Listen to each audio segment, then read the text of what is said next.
모든 통치와 권세와 능력과 주권과 이 세상뿐 아니라 오는 세상에 일컫는 모든 이름 위에 뛰어나게 하시고 또 만물을 그 발 아래 복종하게 하시고 그를 만물 위에 교회의 머리로 삼으셨느니라. 아멘. 왕이신 하나님 높임을 받으소서. 이 시간 저희들의 믿음의 고백을 받으소서. 오늘 또한 이 시간 우리의 마음과 정성과 우리의 온 마음을 다한 그리고 다시 한번 복음 앞에 서기를 원하는 우리의 심령을 주님 이 시간 받아주시옵소서. 왕이신 하나님, 천지를 지으신 하나님, 교회의 머리가 되신 예수님, 이 시간 주님만을 예배하고 싶습니다. 주님 흠양하여 주시옵소서. 감사드리며 걸어가신 예수님의 이름으로 기도합니다. 아멘.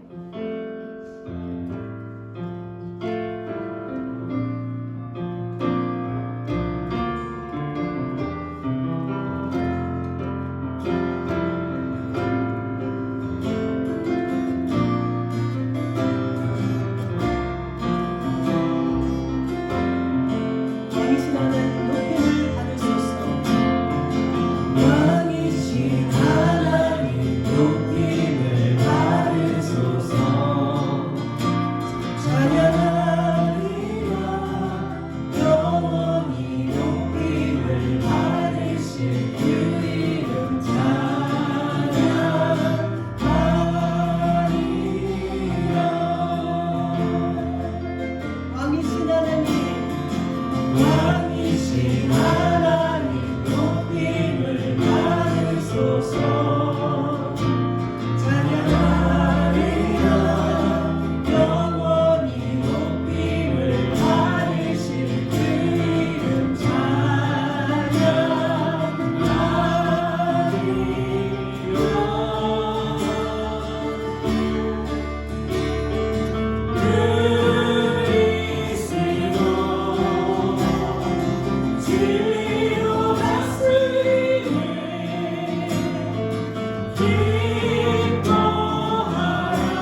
세상 가운데서는 그 말씀이 기준이 되고 표대가 되어서 그 말씀만 따라가면 되지 않습니까?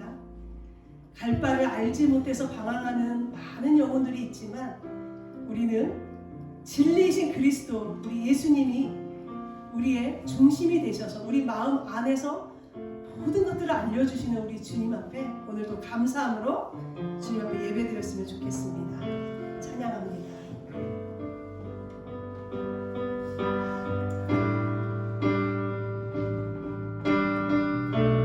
내 영혼이 은총으로, 내 영혼이 은총이고 주 안죄지 벗고 보니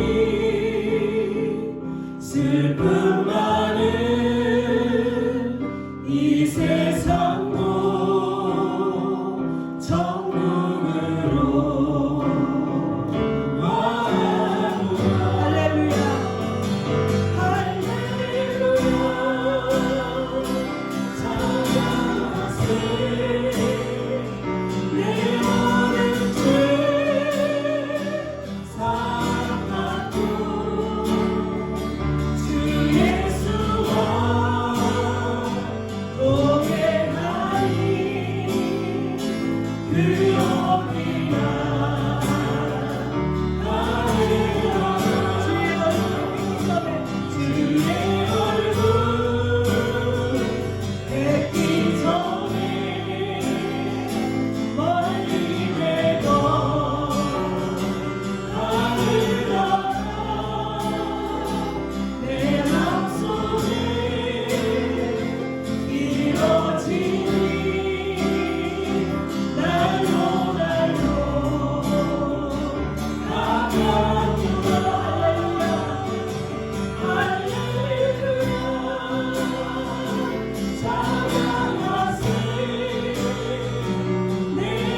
어디나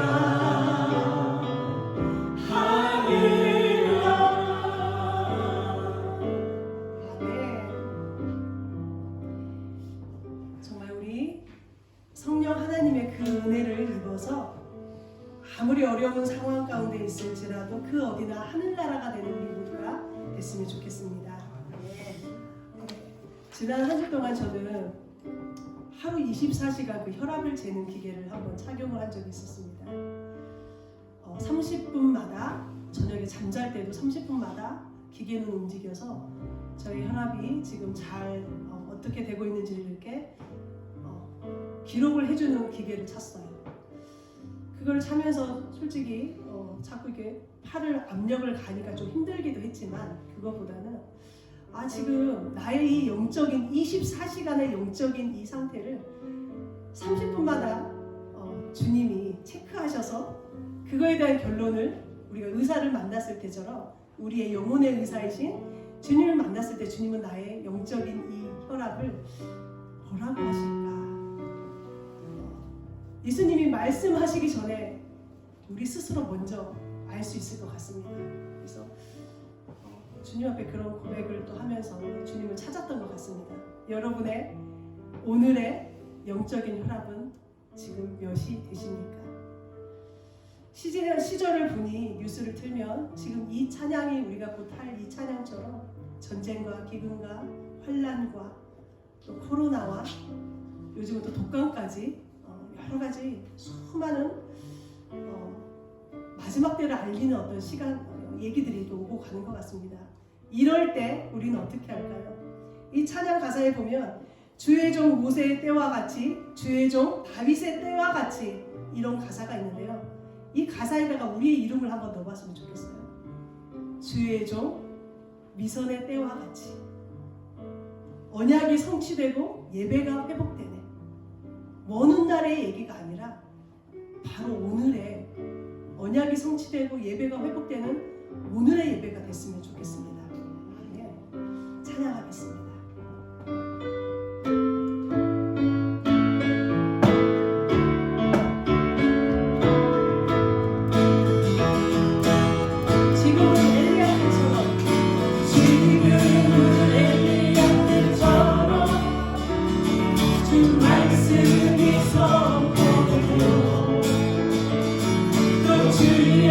모세의 때와 같이 언약이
우리가 주님이 안 오신다는 걸 믿으시지는 않겠죠?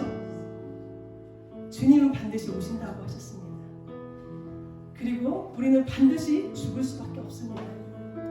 그런데 우리는 영원토록 살 것처럼, 예수님이 오시지 않을 것처럼 우리는 뭔가 잘못 생각하면서 살아가는 우리들의 모습을 보는 것 같습니다. 이 시절은 정말 마지막 시절임에 우리가 정말 예수님을 잘 믿고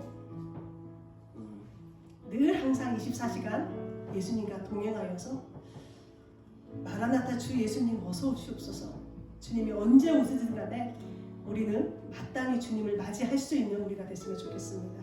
찬양합니다.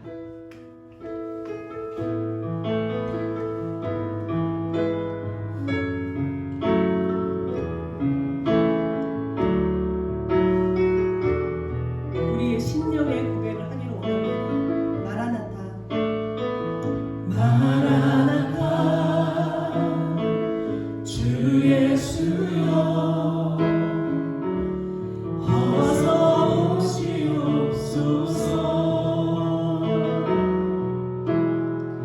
땅의 모든 끝, 모든 족속 주를 찬송하게 하소서. 마라나타, 마라나타, 주 예수여 어서 오시옵소서. 모든 열방이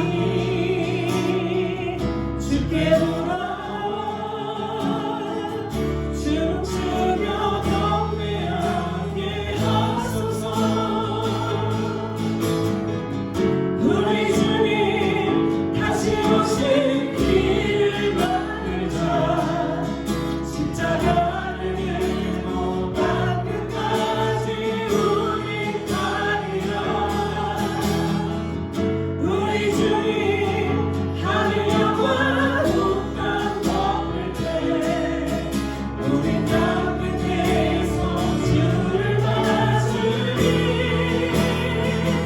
마라나타,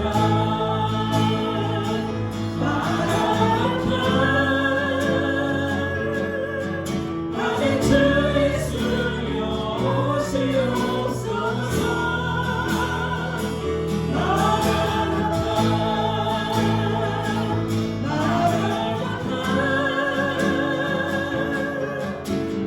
주 예수여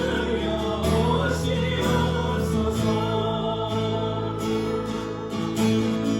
다시 한번 찬양합니다. 마라나타,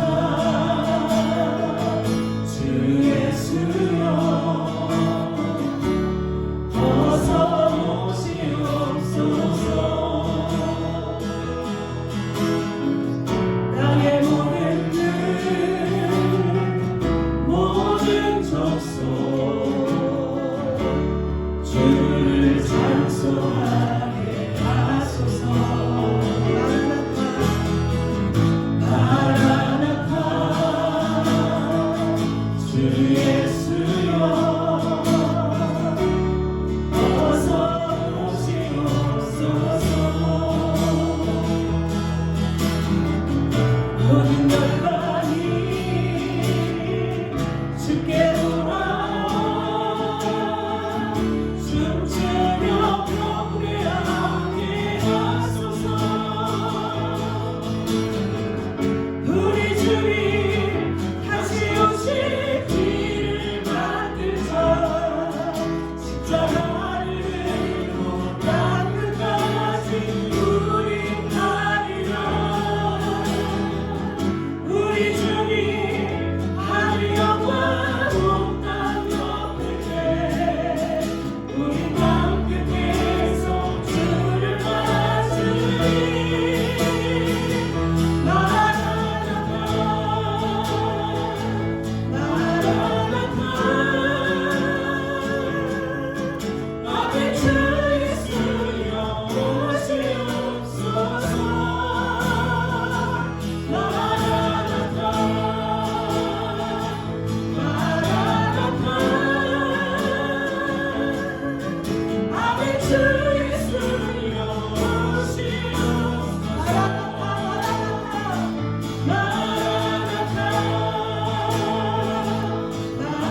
시간 잠시 에녹이 생각이 났습니다. 300년간 하나님과 동행했더라. 헌금을 많이 하고 주일 예배를 빠지지 않고 뭔가를 일을 많이 하고 전도를 했더라. 장로를 맡았더라. 이게 아니라요. 300년간 하나님과 동행하였더라. 분명히 십자가의 길은 좁고 험합니다. 세상을 거슬러 가야 하기 때문입니다. 하지만 우리 예수님이요, 너 혼자 그 길을 힘들지만 한번 걸어가봐. 우리 예수님이 그러셨을까요? 아닙니다. 우리가 그 십자가의 길, 좁은 길, 험한 길, 고난의 길, 세상과는 등지고 가야 하는 그 길이 있지만 우리 예수님이 성령으로 우리 가운데 오셔서 그 길을 걷더니 고난의 길이지만 고난의 길이 아닌 가장 행복한 길, 가장 기쁜 길, 가장 좋은 길임을 우리 평생에, 앞으로 남은 이 평생에 24시간 우리의 모든 혈압을 체크하듯이 우리 주님이 우리와 함께 하신다는 그 사실을 놓치지 아니하고 주님과 함께 동행하며 아멘 주 예수여 어서 오시옵소서. 모든 열방이 주께 돌아와 춤추며 경배하게 하소서. 그 열방 가운데는 주님, 제가 먼저 주님 앞에 돌아가 춤추기를 원합니다. 우리의 가족의, 나의 자녀가 먼저 돌아가 주님 앞에서 춤추기를 원합니다. 주님 회복시켜 주시옵소서. 이 시간 다 함께 기도하며 주님 앞에 나아가겠습니다. 아버지 하나님 감사합니다. 할렐루야. 우리 옆에 분들 앞에 누가 서로 축복하며 인사하겠습니다. 빛에 있어라, 빛에 있어라. 하나님의 영광의 빛, 예수 그리스도의 생명의 빛이 우리 모두에게 비춰지기를 간절히 축원합니다. 제가 몇 년 전에 중고등부 담당 부교육자를 할 때 학생들과 함께 필리핀 단기 선교를 다녀온 적이 있었습니다. 단기 선교를 가기 위해서는 몇 달 동안 준비를 해야 되죠.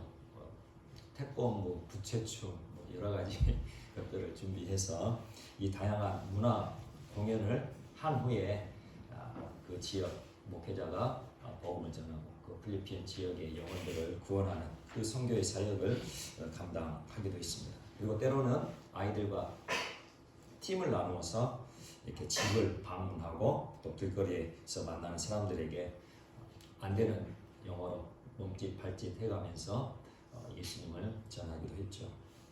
이때에 예수님을 믿는 사람들을 만나기도 했습니다. 쉽게 말해서 우리 개신교를 믿는 그런 사람들을 만났었는데 그들을 처음 만났을 때 예수님을 믿냐고 물으면 예수님을 믿는다고 하죠. 그러면서 자기 자신을 이렇게 고백합니다. Born again Christian이라고 고백을 하게 되죠. 우리 개신교에서 중요하게 여기는 이 거듭남을 강조하여 born again, 다시 태어난다, 새롭게 태어난다, 자신이 거듭났다고 born again Christian이라 그렇게 고백하는 거죠. 그런데 자기 자신을 born again Christian이라고 고백하는 사람들 중에 과연 몇 명이나 진짜로 거듭난 그리스도인이었을까 생각해 보게 됩니다. 제 생각으로는 교회에 다니고 있으니까 예배를 드리고 있으니까 born again Christian이고 그리고 예수님을 믿고 있으니까 born again Christian이라 하지 않았을까 그렇게 생각되어집니다. 이를 통해 우리 믿음에도 버블 현상이 있다는 것을 알게 되죠. 버블 현상 무엇이죠? 경제적인 용어죠. 실제 가치보다 훨씬 더 높게 평가되어져 결국에는 이 과대 포장된 거품이 터지고 경제적 침체, 어려움을 겪게 되는 현상, 이것이 바로 버블 현상이죠. 우리 믿음에도 과대 포장되어진 버블 현상이 있다는 거예요. 이 시대의 믿음에도 거듭남의 버블 현상이 만연되어 있지 않나 근심할 수밖에 없는 상황이 되어버렸음을 수많은 그리스도인들이 자기 자신을 고백할 때에 born again Christian이라 하는 것에서 발견할 수 있다는 것이죠. 거듭나지 않았는데도 마치 거듭난 것처럼 과장되어진, 과대 포장되어진 거듭남의 버블 현상. 단지 필리핀에서만 발견되는 문제가 아니라 지금 우리나라에도 보여지는 문제이기에 두렵고 떨리는 마음을 가질 수밖에 없다는 것이죠. 이 거듭남의 버블 현상 반드시 터질 때가 있고 붕괴될 때가 있다는 사실을 우리는 알아야 됩니다. 언제입니까? 장차 하나님 앞에 섰을 때 이 거듭남의 버블 현상이 터진다면 다시는 되돌릴 수 없는 재앙이 되겠죠. 그러므로 우리는 이 땅에서 살아갈 때에 거듭남의 버블 현상을 반드시 해결해야 되는 거예요. 혹시라도 나의 믿음이 버블 현상이 있다면, 이 거듭남의 버블 현상이 있다면 반드시 이 땅에서 이 버블 현상을 해결하고 하나님 앞에 서야 한다는 거죠. 자기 스스로는 거듭난 그리스도인이라 생각하며 하나님 앞에 섰을 때에 하나님께서 너 누구냐? 내가 거듭났는지 나는 도무지 모르겠다 말씀하신다면 이보다 큰 재앙, 이보다 큰 저주가 어디에 있겠습니까? 마태복음 7장 27절에 예수님께서 이렇게 말씀하셨죠. 나더러 주여 주여 하는 자마다 다 천국에 들어갈 것이 아니요 다만 하늘에 계신 아버지의 뜻대로 행하는 자라야 들어가리라. 예수님을 주님이라고 고백하고 하나님을 아버지라 부르지만 구원받지 못한 사람들이 많을 것이라 예수님께서 말씀하고 계시는 거예요. 주여 주여 이렇게 부르고 있다면 분명 그 사람은 주님을 향한 믿음을 가진 사람일 것입니다. 심지어 능력도 행하고 병든 사람도 고치고 하나님의 말씀을 전하기도 했지만 그럼에도 구원받지 못한다는 것은 그들이 하나님의 뜻대로 행하지 않았다는 것이죠. 우리가 하나님의 뜻을 아는 것 참으로 이처럼 중요한 거예요. 우리가 하나님의 뜻을 알지 못한다면 우리도 이처럼 큰 재앙 앞에 설 수밖에 없다는 것이죠. 그렇다면 우리가 하나님의 뜻을 알려면 어떻게 해야 됩니까?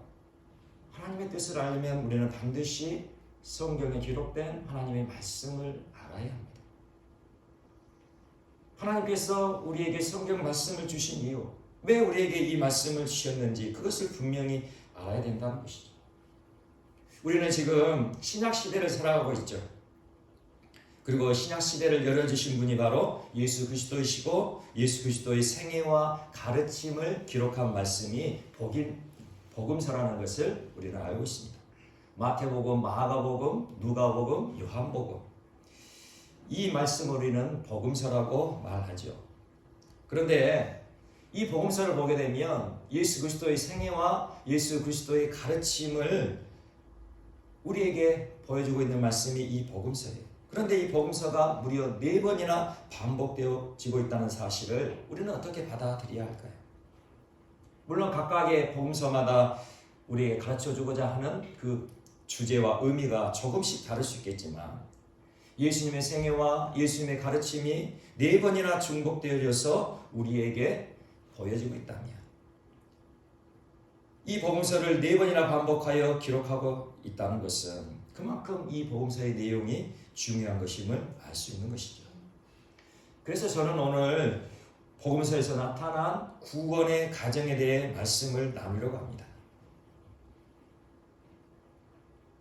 우리는 이 복음서를 보면서 그저 이 말씀이 흘러가는 그런 말씀처럼 보여질 때가 있습니다. 때로는 이 말씀이 우리에게 주어진 말씀이라 하지만 진정으로 이 말씀이 나에게 주어진 말씀이라 생각지 못하고 그저 흘러가는 말씀처럼 그렇게 보고 듣고 묵상할 때가 많다는 것이죠. 그러나 우리는 이 복음서를 통하여 우리를 부르신 하나님, 우리를 부르신 예수님의 뜻이 어디에 있는지를 분명히 알아야 할 것입니다. 예수 그리스도께서 한 사람 한 사람을 부르셔서 예수 그리스도의 참 제자인 거듭난 그리스도인들을 어떻게 만들어 가시는지를 아는 것, 이것은 그 무엇보다도 시급하고 중요한 일일 것입니다. 진정으로 우리가 구원을 구하고 있고 진정으로 내 영혼이 영생을 얻기를 원하고 있다면 예수 그리스도께서 한 사람 한 사람을 부르셔서 어떻게 예수님의 참 제자인 거듭난 그리스도인들을 만들어 가셨는지를 아는 것이 중요하다는 거죠. 왜냐하면 우리 한 사람 한 사람, 저를 포함한 우리 모두가 이 동일한 과정을 거쳐야만 예수님의 참 제자인 거듭난 그리스도인이 될 수 있고 구원받을 수 있기 때문이죠. 그렇다면 먼저 우리가 알아야 할 것은 거듭나게 된다는 의미가 무엇일까요? 우리는 거듭나야 구원받고 천국 간다는 사실을 알고 있지요. 아마 우리 교회에서 이것을 모르는 사람이라면 간첩이라고 생각되어질 것입니다. 예수께서 물과 성령으로 거듭나지 않으면 결코 하나님 나라에 들어갈 수 없다고 말씀하셨어요. 이 거듭난다는 것, 위로부터 난다라고 그렇게 제가 말씀을 드렸죠. 하늘에서 낳은 사람, 하나님이 낳으신 사람. 이 거듭난다는 의미는 예수 그리스도를 믿을 때에 죄사함을 받고 성령을 받게 되는 것을 의미한다. 그렇게 간략하게 말씀드릴 수 있습니다.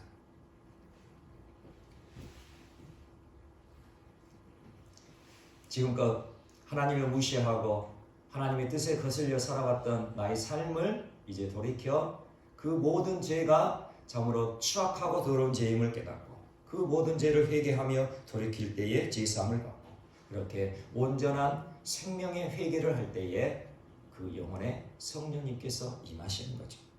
성령을 받게 되는 것입니다.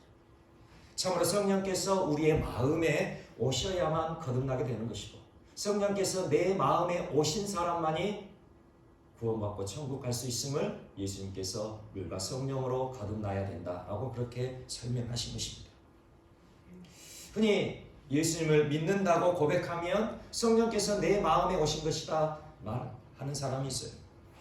또한 예수님을 구주와 주님으로 고백하고 영접하면 성령님이 내 마음에 오신 것이라 이야기도 하죠. 그런데 우리는 이렇게 해서 성령님이 우리 마음에 오시는 것이 아님을 알아야 합니다. 오늘 우리가 보아하는 복음서 말씀을 통하여 결코 성령님께서 그런 식으로 우리 마음에 오시지 않는다는 사실을 우리는 명심해야 하는 것이죠. 예수님께서 한 사람 한 사람 제자들을 부르셨습니다. 지금 이곳에 있는 저와 우리 모두 그리고 함께하는 모든 지체들 예수님께서 부르셔서 이곳에 있고 예수님을 믿고 따라가는 그 여정 속에 있음을 고백하게 됩니다. 베드로와 안드레 그리고 야고보와 요한 그리고 12 제자들 그리고 이 12 제자들뿐만 아니라 특별히 70명의 제자들도 예수님께서 부르셨음을 복음서를 통하여 알게 됩니다. 이들은 예수님이 부르실 때에 예수님을 믿고 예수님을 따라갔습니다. 하지만 그들 안에는 아직 성령님이 오지 않은 상태죠. 성령님이 오지 않은 그 상태에서 우리는 믿음의 발걸음을 내딛게 된다는 사실을 알아야 된다는 거예요. 우리가 예수님을 믿었지만 우리가 예수님을 따라가지만 우리 안에 아직 성령님이 오지 않은 상태에서 예수님을 믿고 예수님을 따라가게 된다는 사실을 우리는 알아야 된다는 것이죠. 심지어 베드로는 예수님 발 아래에 엎드려 이렇게 고백했습니다. 누가복음 5장 8절 시몬 베드로가 이를 보고 예수의 무릎 아래에 엎드려 이르되 주여 나를 떠나소서 나는 죄인이로소이다. 베드로는 예수 그리스도 그 발 아래에 엎드려 나는 죄인입니다. 자기 자신이 죄인임을 깨닫고 예수 그리스도 앞에 엎드려 그렇게 자신의 죄를 고백했다는 거예요. 쉽게 말하면 회개를 한 거죠. 자신의 죄를 회개했어요. 그랬음에도 불구하고 아직 베드로 안에는 성령님이 오시지 않았죠. 또한 베드로는 예수님에 대하여 이렇게 고백하였습니다. 주는 그리스도시요 살아계신 하나님의 아들이십니다. 그 당시 수많은 사람들, 종교 지도자들조차 예수님을 거부하고 예수님을 외면하고 핍박하던 그때에 이러한 위대한 고백을 하였던 베드로이었지만 여전히 그 안에는 성령님이 오시지 않았다는 거죠. 아직 베드로는 육적인 그리스도인에 불과했던 것입니다. 지금 베드로는 그리고 그 외의 제자들조차 육신의 소욕을 위하여 지금 예수님을 믿고 예수님을 따르고 있었다는 거예요. 자신의 유익과 기쁨을 위하여, 자신의 행복을 위하여 예수님을 믿고 따르고 있었다는 거죠. 그러니 예수님께서 십자가에서 죽으실 것을 가르치시자 베드로는 결코 그래서는 안 된다고, 어찌 우리를 내버려 두고 십자가에서 죽으실 수 있냐고 그렇게 예수님께 항변을 하였던 거죠. 예수님께서 살아계시고 우리와 함께 해주셔야 오병이어 기적을 베풀어 배불리 먹을 수 있는 것이고, 우리가 병들었을 때 고침을 받게 되는 것이고, 또 세상 환란 풍파가 일어날 때 모든 고난을 잠재울 수 있는 것 아니냐, 그렇게 예수님께 항변한 거죠. 그러니 예수님 결코 십자가에서 죽으셔서는 안 됩니다. 게다가 예수님께서 장차 로마 군대를 물리치고 유대인의 왕이 되실 때에 한 자리를 차지하고, 높은 자리를 차지하고, 그래야 나도 안위를 누리고 가족들도 평안하게 살게 될 것인데 십자가에서 그렇게 허망하게 죽으시면 안 된다, 그렇게 항변하게 된 거죠. 내가 십자가에 죽어야 된다, 그렇게 말씀하시는 예수님의 말씀은 청천벽력과도 같은 말씀이었던 것이죠.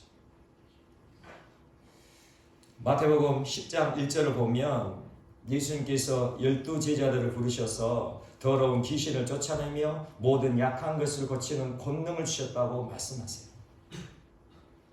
이렇게 예수님께서 제자들을 부르시고 귀신을 쫓아내고 모든 약한 것, 병든 것을 고치는 권능을 주셨을 때에도 아직 그들에게는 성령님이 오시지 않았죠.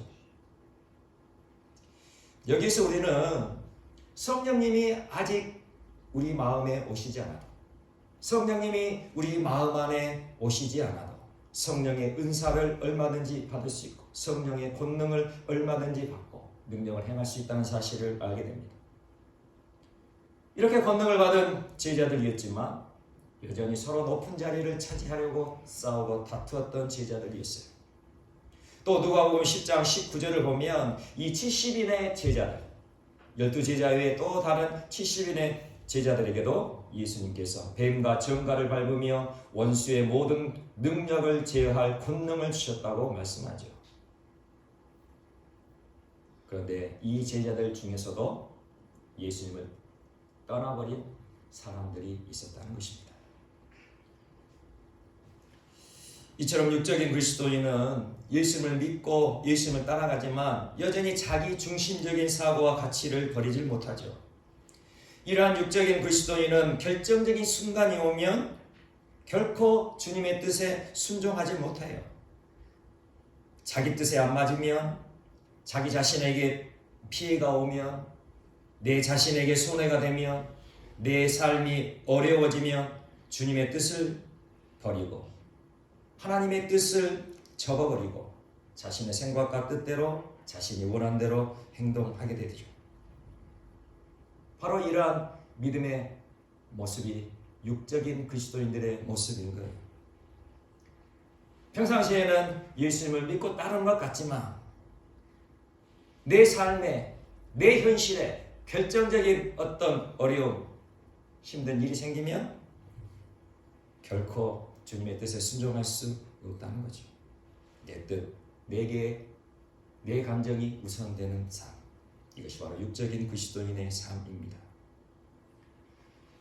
예수님께서 십자가의 고난을 당하게 되었을 때 베드로는 3번이나 예수님을 모른다고 부인하였죠. 육적인 그리스도인에게는 언제든지 상황과 여건에 따라 예수님을 부인하는 일들이 일어나게 되는 것입니다. 이러한 이유는 예수 그리스도께서 짊어지신 십자가의 의미를 정확하게 알지 못하기 때문이죠. 예수님께서 자신이 감당해야 할 십자가의 구원 사역에 대해 설명하여 주실 때에 예수님을 따르던 수많은 사람들이 떠나가던 일들도 발생했습니다. 요한복음 6장에서 예수님께서 자신이 어떻게 십자가의 구원 사역을 이루시고 어떻게 구원의 그 영생을 얻게 되는 것인지를 말씀해 주실 때에 이렇게 말씀하셨습니다. 예수께서 이르시되 내가 진실로 진실로 너희에게 이르노니 인자의 살을 먹지 아니하고 인자의 피를 마시지 아니하면 너희 속에 생명이 없느니라. 내 살을 먹고 내 피를 마시는 자는 영생을 가졌고 마지막 날에 내가 그를 다시 살리리니 내 살은 참된 양식이요 내 피는 참된 음료로다. 지금 예수님께서 장차 자신이 십자가에서 피 흘리실 그것과 찢겨질 몸에 대해서 설명하시면서 내 살을 먹고 내 피를 마시는 자라야 영생을 가질 것이고 그렇게 내 살을 먹고 내 피를 마시는 자라야 내 안에 거하고 나도 너희 안에 거하는 그 놀라운 삶을 살아가게 될 것이라 가르침을 주셨죠. 예수님께서 십자가에서 피를 흘리시고 몸이 찢기는 죽음을 경험하셨죠. 이와 마찬가지로 예수 그리스도를 믿고 예수 그리스도를 따라가는 참된 제자라면 예수님과 함께 십자가에서 피를 흘리고 몸이 찢기는 죽음을 경험해야만 한다는 거예요. 그렇게 십자가에서 죽음을 경험한 사람만이 예수님의 생명으로 살아가게 될 것을 말씀하고 계신 거죠. 그런데 이 말씀을 들은 수많은 사람들, 심지어 제자로 부름 받았다는 사람들의 반응이 무엇이었냐면 요한복음 6장 60절입니다. 제자 중 여럿이 듣고 말하되 이 말씀은 어렵도다 누가 들을 수 있느냐 한대. 이 말씀이 너무 어렵다는 거예요. 이 말씀이 너무 힘들다는 거예요. 그래서 그 결과가 무엇이었냐면 66절에 그때부터 그의 제자 중에서 많은 사람이 떠나가고 다시 그와 함께 다니지 아니하더라. 예수님께서 오병이어 기적을 일으키시고 병든 자를 고치시고 죽은 자를 살리실 때는 수많은 사람들이 따라다녔습니다. 그러나 예수 그리스도께서 십자가를 가르치시고 예수 그리스도의 그 피의 의미, 예수 그리스도의 그 몸의 그 의미, 내 살을 먹고 내 피를 마셔야만 된다라는 그 의미를 가르치셨을 때에 제자들조차 이 말이 너무 어렵다, 힘들다 그렇게 말하며 떠나가 버렸다는 거죠.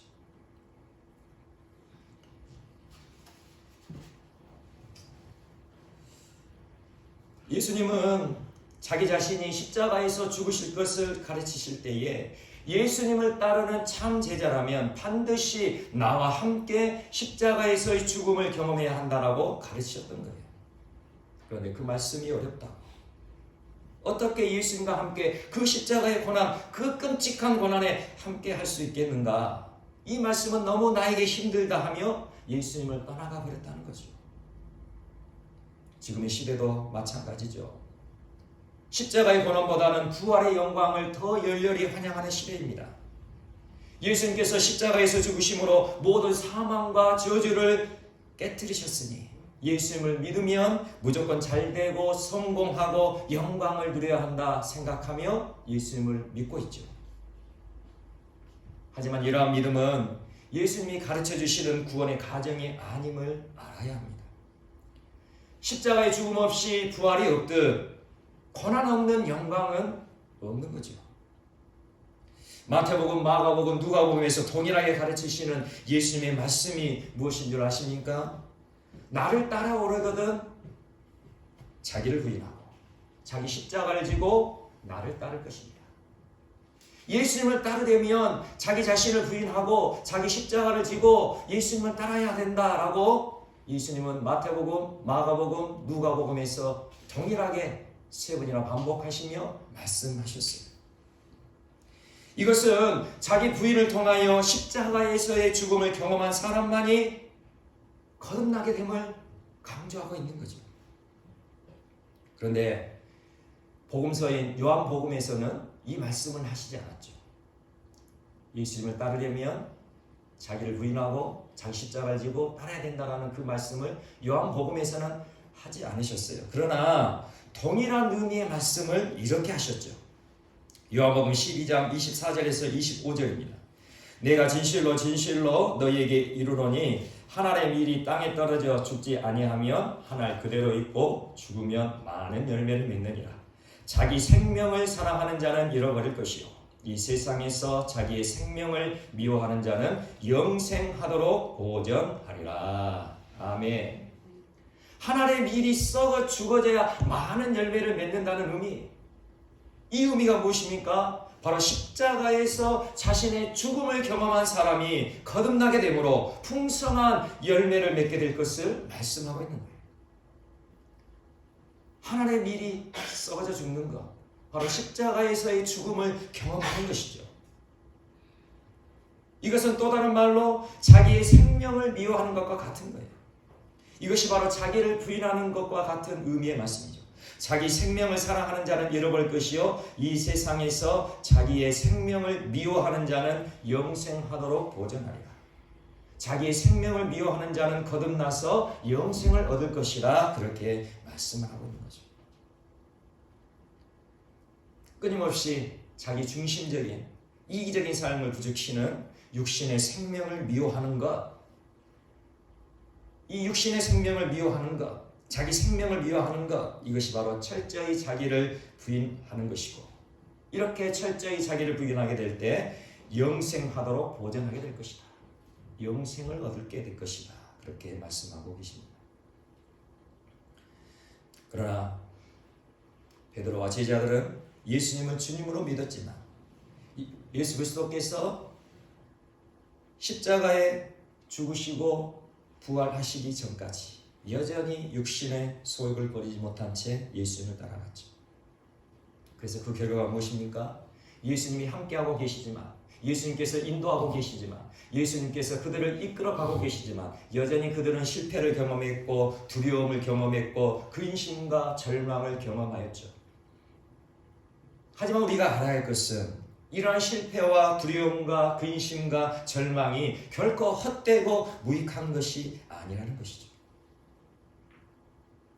이러한 고통의 경험, 이러한 고통의 경험을 통해 자기를 부인하고 자기 생명을 미워하는 훈련의 과정이 되어간다는 사실을 우리는 알아야 됩니다.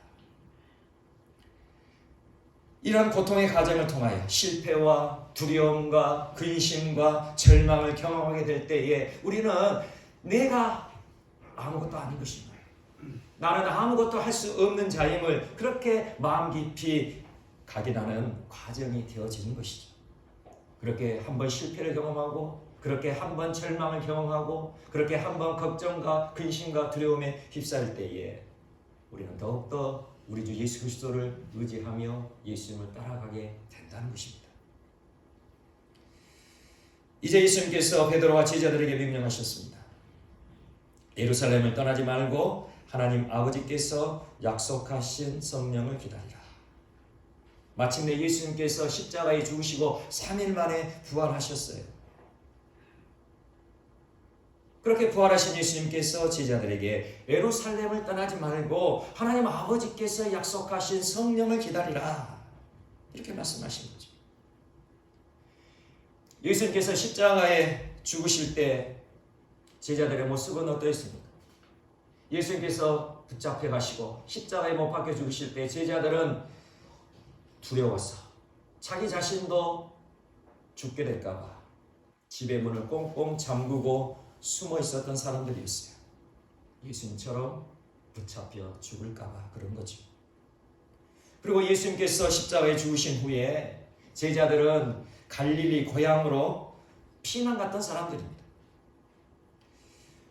부활하신 예수님을 분명히 만났어요. 그럼에도 불구하고 제자들이 갈릴리 고향으로 돌아가 버린 것이 요한복음 21장에 기록되어 있는데, 혹자는 그들의 생계 유지를 목적으로 고향으로 돌아가 다시 물고기를 잡았다라고 그렇게 말하기도 하지만, 그들 안에 있는 죽음에 대한 공포, 그들 안에 있는 죽음에 대한 두려움이 더 컸기에 이 생계 유지 목적보다는 예루살렘에서 멀리 떨어져 있는 그 갈릴리 고향으로 도망간 것이라 해석하는 것이 더 옳을 것입니다.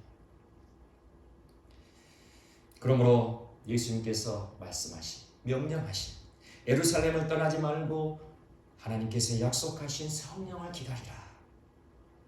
이 명령은 결코 받아들일 수 없는 말씀이었던 거예요.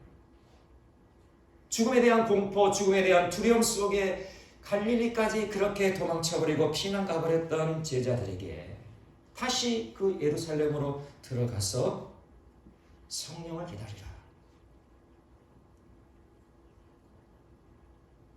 예루살렘으로 들어가면 언제 붙잡혀 죽을지 모르는 그 상황과 현실이 되어지는데 어떻게 예수님의 그 말씀만 듣고 예루살렘에 들어갈 수 있겠습니까? 그러나 베드로와 제자들은 예수님의 십자가의 죽으심을 목격했죠. 그리고 예수 그리스도의 부활을 목격한 사람들이에요. 그리고 그 자신들이 예수 그리스도와 함께 십자가에 못 박혀 죽은 자임을 분명하게 자각한 사람들이었습니다. 그것이 언제이죠? 그저 예수님을 따라갈 때는 몰랐어요. 그저 예수님께서 내가 십자가에 죽어야 된다, 너희들도 나를 따라오려면 자기 자신을 부인하고 자기 십자가를 지고 그렇게 나를 따라야 된다라고 그렇게 가르침을 받았을 때는 몰랐다는 거죠. 그러나 진실로 그들이 예수 그리스도께서 십자가에 못 박혀 죽었음을 목도하고 진실로 그들이 예수 그리스도께서 십자가에 못 박혀 죽으셨지만 3일 만에 부활하신 하나님의 아들이심을 목격했을 때 그들의 존재는 완전히 바뀌어진 것입니다. 나도 예수 그리스도와 함께 십자가에 못 박혀 죽어야 하는 존재이구나. 나로서는 아무것도 할 수 없는 무가치하고 무능력하고 무지한 존재가 바로 나이구나. 내가 하면 할수록 죄밖에 짓지 않는 죄인 중에 괴수가 바로 나구나. 그것을 깨달았을 때에야 예수님께서 예루살렘으로 들어가 예루살렘을 떠나지 말고 약속하신 성령을 기다리라 명령하셨을 때에 그 명령에 순종할 수 있었다는 거죠.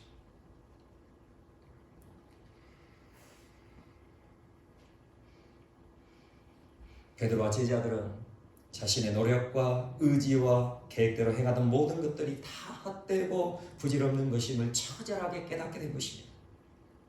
영원한 생명을 얻는 길이 무엇인지를 알게 되었을 때 하나님께 모든 것을 맡길 수 있는 믿음이 생겨난 거예요. 사람으로 할 수 없는 것을 하나님께서는 다 하실 수 있음을 그렇게 믿게 된 거죠. 자기 생명을 미워하는 자만이 예수님의 생명을 소유하고 영생을 얻게 됨을 분명하게 알게 된 거예요. 오늘 본문 말씀 요한복음 20장 30절에서 31절입니다. 우리 한번 다시 한번 말씀을 보도록 하겠습니다. 30절에서 31절 함께 읽겠습니다. 시작. 예수께서 제자들 앞에서 이 책에 기록되지 아니한 다른 표적도 많이 행하셨으나 오직 이것을 기록함은 너희로 예수께서 하나님의 아들 그리스도이심을 믿게 하려 함이요 또 너희로 믿고 그 이름을 힘입어 생명을 얻게 하려 함이니라. 아멘. 바로 이것이 복음서를 기록한 목적이고 모든 성경을 기록한 목적임을 믿으시길 바랍니다. 오직 이것을 기록함은 너희로 예수께서 하나님의 아들 그리스도이심을 믿게 하려 하며 또 너희로 믿고 그 이름을 힘입어 생명을 얻게 하려 함이라. 예수 그리스도를 진정한 나의 주님으로 나의 왕으로 모신 사람만이 예수 그리스도의 생명을 얻게 될 것입니다. 생명을 얻게 하려 합니다. 우리가 성령을 받는다는 것, 우리가 거듭나게 된다는 것, 다른 말로는 예수님의 생명을 소유하게 되었다는 것이죠. 이제는 자기 생명이 아니라 예수 생명으로 살아가는 존재가 되었다는 것이 바로 거듭남의 의미인 것입니다. 자기 생명으로 살아가는 사람은 예수님을 믿고도 예수님을 따라간다 말하고도 여전히 육적인 삶을 살아갈 수밖에 없다는 것이죠. 자기 자신은 성령을 받았다고 자기 자신은 성령님이 내 마음 안에 오셨다고 믿지만 육적인 그리스도인의 삶은 실패와 좌절과 낙심과 두려움과 근심 속에 만족함이 없는 고통 어린 삶을 지속할 수밖에 없다는 사실을 기억하시기 바랍니다. 성령을 받았다는 것, 성령님이 내 마음에 오셨다는 것, 내가 확신하는 것이 아니라 성령님께서 보증해 주셔야 하는 일임을 우리는 알아야 되는 거예요.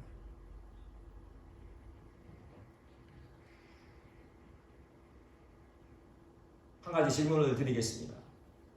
세상이 큽니까? 하나님이 큽니까? 세상이 큰가요? 하나님께서 크신 분이신가요? 세상보다 하나님이 크시다는 사실을 믿으시죠? 그러시죠? 혹시 여기에 의의를 들고 싶은 분 계시나요? 우리는 세상보다 하나님이 크신 분임을 믿습니다. 어쩌면 이것이 큰 은혜이죠. 그렇다면 우리가 거듭나게 되었을 때에 성령 하나님이 내 마음에 오시는 것, 성령 하나님이 내 마음속에 자정하시는 것, 내주하시는 것, 그것이 거듭나는 것이라 말씀드렸죠. 우리 마음은 온 세상보다 크신 하나님을 모시는 공간이에요. 우리 마음이 이토록 큰 공간입니다. 우리 마음이 얼마나 큰 공간인지 좀 상상이 되시죠? 세상보다 크신 하나님을 우리 마음에 모시는 장소가 바로 우리 마음인 거예요. 그러니 세상이 우리 안에 들어온다. 그러면 만족할 수 있을까요? 세상이 우리 마음 안에 들어온다. 만족할 수 없는 존재라는 거예요. 흔히 말하는 세상이 무엇입니까? 우리들이 너무나 좋아하는 돈, 권력, 명예, 인기, 수많은 것들, 세상에 속한 우리 눈에 보기 좋아하는 그 모든 것들, 그것으로는 우리가 만족할 수 없는 존재라는 사실을 명심하시기 바랍니다. 우리 마음은 하나님으로만 만족할 수 있는 존재인 거예요. 우리 마음은 하나님께서 오셔야만 만족되는 존재라는 거예요. 이것을 어거스틴이나 팡세를 지은 파스칼은 이렇게 이야기를 했죠. 우리 마음에는 오직 하나님만 채울 수 있는 공간이 있다. 그렇게 말했어요. 저는 그것보다는 우리 마음에 오직 하나님만 채울 수 있는 공간이 있다는 것보다는 우리의 마음이 하나님으로만 만족될 수 있는 그런 큰 공간이기에 결코 우리는 세상으로 만족할 수 없다는 거죠. 우리가 추구하는 돈으로는 결코 만족할 수 없어요. 우리가 추구하는 명예, 권력으로는 결코 우리 마음을 만족할 수 없다는 거죠. 이것을 우리가 안다면 우리가 무엇을 먼저 추구해야 되는지 알아야 할 것입니다. 진정으로 내가 구원받기를 원한다면 무엇을 추구해야 되는지, 우리가 구원받는다는 것 장차 우리가 죽어서 영원한 하나님 나라에 들어가는 것을 의미할 뿐만 아니라 지금 이곳에서도 하나님 나라를 누리게 됨을 우리는 알아야 돼요. 내가 구원받는다는 것은 장차 영원한 천국에 들어가는 것뿐만 아니라 지금 내가 이곳에서 구원받았음을 깨닫고 경험해 가는 거죠. 구원은 나로부터의 구원인 거예요. 세상으로 만족할 수 없는 나로부터 구원받는 것, 이것이 진정한 구원인 거예요. 끊임없이 절망하고 낙심하고 좌절하고 두려움과 근심에 쌓여있는 나로부터 구원받는 것, 이것이 진정한 구원인 거예요. 그렇게 구원받는 사람이 거듭난 사람이고 그 마음 안에 성령님이 오신 사람이고, 그렇게 성령이 오신 사람이 영적인 그리스도인으로서의 온전한 삶을 살아가게 된다는 것이죠.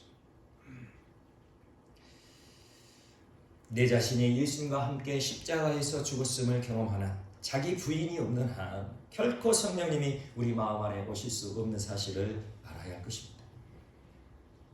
십자가에서의 죽음, 내 존재를 완전히 내려놓는 것이죠.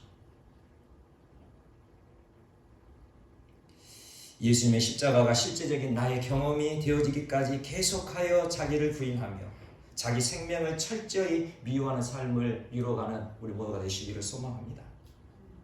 우리 안에 있는 거짓된 자, 이 거짓된 자가 만들어내는 그 결과는 무엇입니까? 지난번에도 말씀드렸죠. 아무리 우리가 선한 일을 하려 해도 그 결과는 실패와 좌절과 고통뿐인 거예요. 우리 안에 있는 선이라 하는 것은 거짓된 선이에요. 거짓 자에서 나온 그 선은 거짓된 선이죠.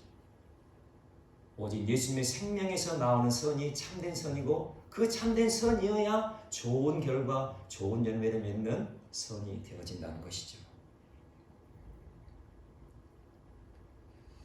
거짓자가 만들어내는 생각과 감정이 아니라 이제 주님이 말씀하신 대로 순종하며 따라가는 우리 모두가 되시기를 간절히 소망합니다. 2000년 전 갈릴리 어부들, 그들도 예수님께서 부르시고 예수님을 믿고 예수님을 따라갔을 때에 거듭나고 예수님의 생명을 얻었습니다. 2000년 전 그 보잘것없는 볼품없는 갈릴리 어부들도 거듭나고 예수님의 생명을 얻었다면 우리들이야 얼마든지 거듭날 수 있는 것 아니겠습니까? 우리에게 소망이 있는 것 아니겠습니까? 예수 그리스도의 십자가의 복음, 예수님이 가르쳐주신 이 진리의 복음, 결코 어렵고 힘든 말씀이 아닌 거죠.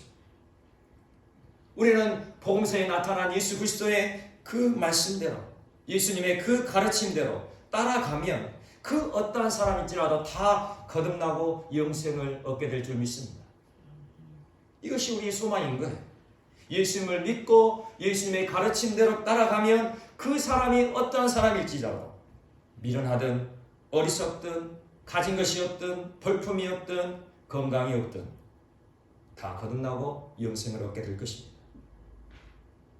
진리의 복음을 붙들고 믿음으로 나아가는 사람은 반드시 영원한 생명을 얻게 된다는 거죠. 우리 함께 찬양하고 기도하겠습니다. 오 주님, 이 시간 우리의 심령을 사로잡아 주시고 인도하여 주십시오. 우리가 예수님을 믿고 예수님을 따라가지만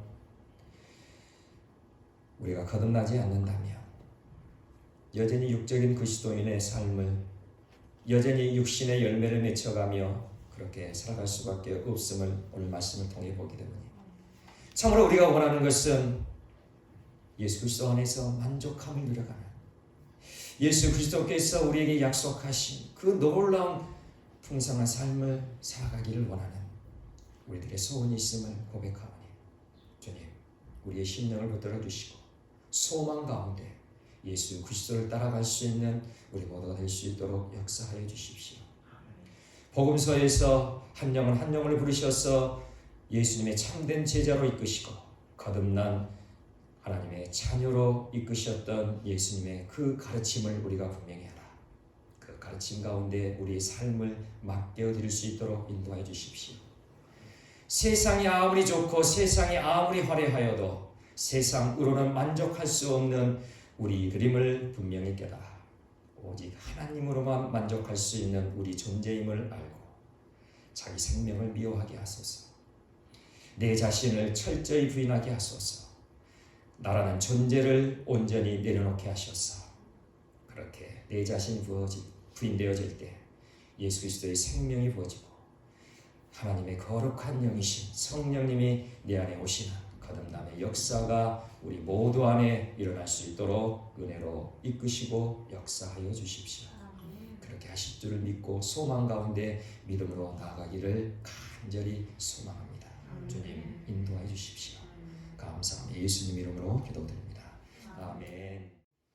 이제는 우리 주 예수 그리스도의 은혜와 아버지 하나님의 그 크신 사랑과 성령 하나님의 내주교통 인도하시니 복음서에서 가르쳐주신 예수님의 그 음성을 따라 날마다 믿음으로 순전함으로 거룩함으로 따라가기를 원하는 모든 지체들 머리 위에와 우리 가정들 위에와 삶의 터전 위에 지금부터 영원까지 함께하여 주시옵기를 간절히 축원하옵나이다. 아멘.